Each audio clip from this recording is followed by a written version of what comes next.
25-30 questions on a regular basis आपको solve करना चाहिए। क्लासेस में पढ़ा है, उसको घर पे आके भी पढ़ना बहुत इंपॉर्टेंट होता है। एप्टीट्यूड एग्जामिनेशंस कुछ लॉजिक जो होता है बहुत कॉमन होता है, फ्रीक्वेंटली उसको एक बार देखते रहोगे ना कि मुझसे बात पहले क्या गलती हुई थी, अब बाद में वो गलतियां अवॉइड करोगे, आप नहीं करोगे। आपके ब्रेन को पता होगा कि अरे यहाँ पे तो ये लॉजिक लग सकता है and you will be applying that logic.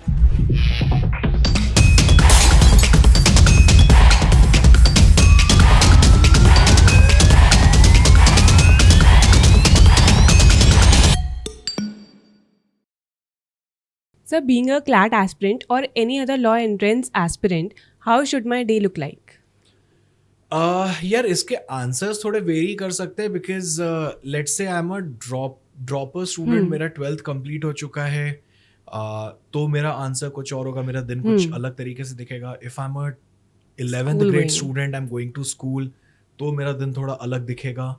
If I am a 12th grade student and I have 12th boards also and I have some other classes for my school subjects, तो मेरा दिन कुछ अलग दिखेगा। Let's say I am a 3 year aspirant, मैं graduation pursue कर रहा हूँ, तो मेरा दिन कुछ अलग दिखेगा। Right. तो अगर मैं इसका एक कॉमन आंसर दूं तो there are couple of things, despite कि आप कहीं पे भी कैसे भी सिचुएशन में हो, there are couple of things that you should definitely and must do on a daily basis is read newspapers, you should read GK, current affairs. इसको आपको कम से कम 45 मिनट्स टू एन आवर आपको डेफिनेटली देना चाहिए, चाहे आप कहीं किसी भी stage of life and preparation हो। Apart from this, as an aspirant you should certainly sit and solve around 25-30 odd questions। Okay. अगर आपके पास ज्यादा समय है, आप कर सकते हो, डेफिनेटली आप ज्यादा करो, but 25-30 questions on a regular basis आपको सॉल्व करना चाहिए, यस, क्योंकि वो प्रैक्टिस आपके लिए काफी इंपॉर्टेंट है। Okay. So you should definitely solve questions and apart from this, of course, जो आपने क्लासेस में पढ़ा है उसको घर पे आके भी पढ़ना बहुत इंपॉर्टेंट होता है। Right. इट्स नॉट कि हमने क्लास में पढ़ लिया, क्योंकि क्लास में क्या होता है, टीचर होते हैं, एड होता है, तो बहुत सारी चीजें जल्दी जल्दी समझ में आती हैं।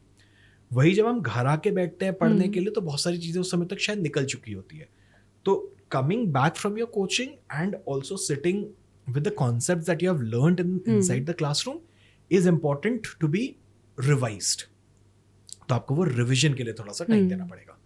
Fourth and last what you need to sit with is कि आपने कोई भी मॉक टेस्ट लिखा, आपने कोई भी टेस्ट लिखा, उसके कुछ क्वेश्चन सवाल आपसे नहीं बने, आपको कुछ कुछ दिनों में वापस से उन क्वेश्चंस को लेके बैठना चाहिए टू सी कि you remember how this question was solved और not. Okay. So building that, see देखो क्या होता है ना, एग्जाम्स में इन एप्टीट्यूड एग्जामिनेशंस कुछ लॉजिक जो होता है बहुत कॉमन होता है।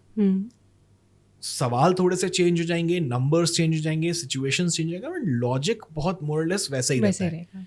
अब जितना फ्रीक्वेंटली उसको एक बार देखते रहोगे ना कि मुझसे बात पहले क्या गलती हुई थी, अब बाद में वो गलतियां अवॉइड करोगे, आप नहीं करोगे। आपके ब्रेन को पता होगा कि अरे यहाँ पे तो ये लॉजिक लग सकता है and you will be applying that logic. So, like I said, reading newspapers and GK is a must. Solving 20 to 30 odd questions a day is another must. Third is revision of the concepts that you have learned inside the classroom is a must. And fourth and finally, sitting with those questions, sitting with your mistakes that you did while taking a test is another must. ये चार चीज अगर आपने दिन में कर लिया, अभी आप कितने घंटों में करते हो वो वेरी कर सकता है।